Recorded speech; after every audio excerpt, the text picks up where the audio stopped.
Hello everyone, welcome to my YouTube channel exam hunt के इस YouTube channel पर एक बार फिर से मैं आप सभी का बहुत बहुत स्वागत कर रही हूँ। गाइस, ये जो आज का हमारा वीडियो है ये चाइल्ड डेवलपमेंट एंड पेडागोजी पर बना हुआ है। आज हम इस सेशन में चाइल्ड डेवलपमेंट एंड पेडागोजी का एक बहुत ही मोस्ट इम्पॉर्टेंट टॉपिक आपके साथ डिस्कस करेंगे, जो कि आप किसी भी अगर टीचिंग एग्ज़ाम की प्रिपरेशन कर रहे हैं तो आपके लिए ये टॉपिक बहुत ही ज़्यादा हेल्पफुल होने वाला है। और हाँ, अगर जो मैं आपको पढ़ाती हूँ वो आपको समझ में आता है तो वीडियो को लाइक करना, चैनल को सब्सक्राइब करना, बेल आइकन दबाना और इसे अपने दोस्तों के साथ ज़्यादा से ज़्यादा शेयर करना बिल्कुल मत भूलिएगा।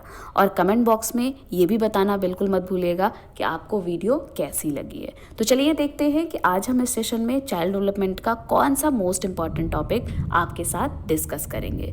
तो आज जो हम टॉपिक डिस्कस करने वाले हैं वो जेरोम ब्रूनर का जो संज्ञानात्मक अधिगम का सिद्धांत था उससे रिलेटेड हम आपके साथ बातें डिस्कस करेंगे। जैसे कभी भी अगर आपसे पूछा जाए कि संज्ञानात्मक विकास का सिद्धांत किसने दिया था तो किसका नाम बताओगे? जीन प्याजे का नाम बताओगे, जिन्होंने 4 अवस्थाओं में संज्ञानात्मक विकास के सिद्धांत को बांटा था। और जब आपसे पूछा जाएगा कि संज्ञानात्मक अधिगम का सिद्धांत किसने दिया था तो किसका नाम बताओगे? जेरोम ब्रूनर का आप नाम बताओगे। ठीक है, ये पॉइंट याद रखिएगा, नहीं तो फिर पूछा जाएगा कुछ और क्वेश्चन में लगा के आओगे आप कुछ और। तो चलिए देखते हैं कि जेरोम ब्रूनर का जो संज्ञानात्मक अधिगम का सिद्धांत है उसमें ब्रूनर जी ने क्या क्या बातें कही थी। तो देखिए, जेरोम ब्रूनर का जो संज्ञानात्मक विकास का सिद्धांत था उसको इन्होंने कितनी उपावस्थाओं में बांटा था? कितनी अवस्थाओं में? तो 3 अवस्थाओं में बांटा था। और जीन प्याजे का संज्ञानात्मक जो विकास का सिद्धांत था वो 4 अवस्थाओं में बांटा गया था। ठीक है, अब इनकी जो पहली अवस्था थी ब्रूनर जी की वो क्या थी? वो क्रियात्मक अवस्था थी। और क्रियात्मक अवस्था में ये क्या, और एक चीज़ और था कि इन्होंने कोई मतलब एज डिसाइड नहीं किया था कि इतने से इतने तक लेकर क्रियात्मक अवस्था है, इतने से इतने लेकर आपका प्रतिबिंबात्मक अवस्था है, ऐसा इन्होंने कुछ नहीं कहा था। तो देखिए, सबसे पहले इनकी क्या थी? क्रियात्मक अवस्था। क्रियात्मक अवस्था में क्या कहते हैं ये कहते हैं कि इसमें बालक अपने वातावरण की क्रियाओं और क्रिया प्रणाली के द्वारा चीज़ों को समझने का प्रयास करता है। मतलब इनका कहने का मतलब ये है कि अभी जो बच्चा है ना वो बहुत छोटा है। वो क्या करता है? वो जब अपने वातावरण से कोई चीज़ जानने की कोशिश करता है तो वो क्या करता है? वो अपने वातावरण में जो भी क्रियाएं हो रही है और जो भी क्रिया प्रणाली वो कर रहा है उसके द्वारा वो उसको क्या करता है? समझने की कोशिश करता है। इसके अलावा ब्रूनर जी कहते हैं कि इस अवस्था में मानसिक प्रतिबिंबों और भाषा का महत्व नहीं होता। बहुत मोस्ट इंपॉर्टेंट क्वेश्चन है, आपसे पूछा जाता है कि ब्रूनर की वो कौन सी अवस्था है जिसमें मानसिक प्रतिबिंबों तथा भाषा का महत्व नहीं होता है? तो क्रियात्मक अवस्था में। ठीक है, और इसमें क्या करते हैं कि जो बालक होता है ना वो जब किसी वस्तु को समझना चाहता है कि ये वस्तु कैसे है, क्या है, इसका कारण क्या है, तो उसके लिए वो क्या करता है? उस वस्तु को पकड़ता है, उसको मोड़ेगा, उसको काटेगा, उसको रगड़ेगा, उसको पटकेगा। देखते हो ना कि जब बच्चा छोटा होता है ना तो वो जब किसी चीज़ को जानना चाहता है ना कि ये कैसे हुआ तो पता चलेगा, उसको उठाएगा, मुंह में डाल देगा। ठीक है, उसको रगड़ कर देखेगा, उसको फोड़ेगा, तोड़ेगा, करके देखता है ना। तो वो क्यों करता है ऐसे? क्योंकि वो जानना चाहता है कि इसका वातावरण की क्रियाओं और क्रिया प्रणाली के साथ क्या संबंध है। ठीक है, तो कभी भी अगर आपसे पूछा जाए कि ब्रूनर की वो कौन सी अवस्था है जिसमें बालक किसी वस्तु को समझने के लिए उसे पकड़ता है, मोड़ता है, काटता है, रगड़ता है, तो क्या बताओगे? क्रियात्मक अवस्था है। ठीक है, पॉइंट्स क्लियर हुआ ना क्रियात्मक अवस्था को लेकर? कोई डाउट होगा तो आप प्लीज़ कमेंट बॉक्स में ज़रूर पूछ लीजिएगा कि मैम ये पॉइंट हमको नहीं समझ में आया। अब देखिए, इनकी सेकेंड अवस्था क्या है? इसको हम प्रतिबिंबात्मक अवस्था या फिर छायात्मक अवस्था, कोई भी टर्म यूज़ किया जाएगा तो आप परेशान मत हो जाइएगा, दोनों नाम से इसको जाना जाता है।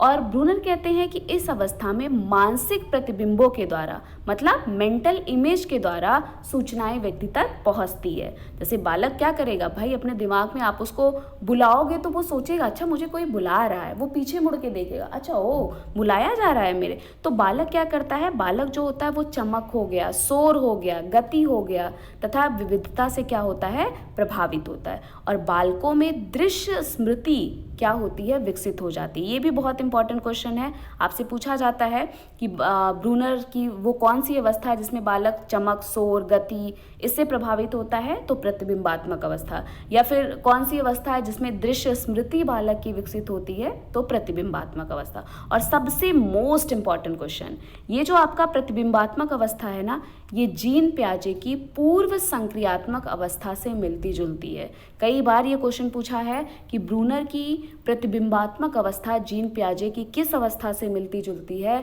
तो पूर्व संक्रियात्मक अवस्था से क्या होती है, मिलती जुलती है। पॉइंट्स क्लियर हुआ यहाँ तक। नेक्स्ट देखते हैं अगला। थर्ड हमारा है संकेतात्मक अवस्था। अब संकेतात्मक अवस्था में क्या कहते हैं कि बालक की क्रियात्मक तथा प्रत्यक्षीकृत समझ का प्रति जो स्थापन होता है वो संकेत प्रणाली से हो जाता है। मतलब अब बालक और बड़ा हो गया है, ठीक है। अब जो बालक है वो भाषा, तर्क और गणित सीख चुका होता है और उसका वो प्रयोग भी करने लगता है, ठीक है। और इन्होंने कहा ब्रूनर ने कि संकेतों के द्वारा सूचनाओं का क्या करता है, वो संकलन करता है, उसका विश्लेषण करता है कि अच्छा अगर हमको ये सूचना मिली है तो उसका क्या मतलब है, ठीक है। वो तर्क करेगा चीज़ों को लेकर, वो पूर्व कथन करने और परिकल्पना बनाने में उसको समर्थ हो जाता है। मतलब अब वो क्या करने लगता है, चीज़ों को लेकर कल्पना व्यक्त करने लगता है। मतलब अब वो उसके दिमाग में क्या होने, मतलब अब उसकी जो तार्किक क्षमता है ना, क्योंकि बच्चा भाई बड़ा हो चुका है तो उसमें तार्किक क्षमता ये सारी चीज़ों का वो करने लगता। तो आपसे क्वेश्चन ऐसे पूछा जाएगा कि वो कौन सी अवस्था है जिसमें बालक किसी समझ को संकेत प्रणाली के द्वारा स्थापित करता है। तो संकेतात्मक बालक किस अवस्था में जो है भाषा, तर्क, गणित सीख लेता, तो संकेतात्मक कुछ भी करके आपसे पूछा जाएगा तो आप आराम से बता ले जाएंगे। अगला नेक्स्ट देखते हैं, कुछ आपके इंपॉर्टेंट पॉइंट्स हैं। ये तो ब्रूनर के संज्ञानात्मक विकास की अवस्था थी। जैसे देखिए ब्रूनर के अनुसार, ब्रूनर ने क्या कहा था कि बालक सर्वप्रथम क्रियात्मक अवस्था के अंतर्गत कौन सा चिंतन करता है, तो संज्ञानात्मक चिंतन करता है, ठीक है। सेकंड है कि प्रतिबिंबात्मक अवस्था को क्या कहते हैं, ज्ञानात्मक चिंतन कहते हैं। और सबसे अंत में प्राणी संकेतों के द्वारा शब्दों का प्रयोग करके चिंतन करता है। तो आपसे क्वेश्चन बहुत इंपॉर्टेंट है, ये नोट वाले तो सबसे खतरनाक क्वेश्चन होते हैं। सर्वप्रथम क्रियात्मक अवस्था के अंतर्गत कौन सा चिंतन बालक करता है, कभी भी पूछा जाएगा तो संज्ञानात्मक, ठीक है। प्रतिबिंबात्मक अवस्था में कौन सा चिंतन करता है, तो ज्ञानात्मक। और संकेतों के द्वारा बालक कब चिंतन कर लेता है, तो संकेतात्मक अवस्था में सबसे अंत में करता है, ठीक है ना। तो ये था ब्रूनर से रिलेटेड जो भी बातें थी इंपॉर्टेंट। मैंने पूरी कोशिश की है कि आपको एक एक पॉइंट बताऊं।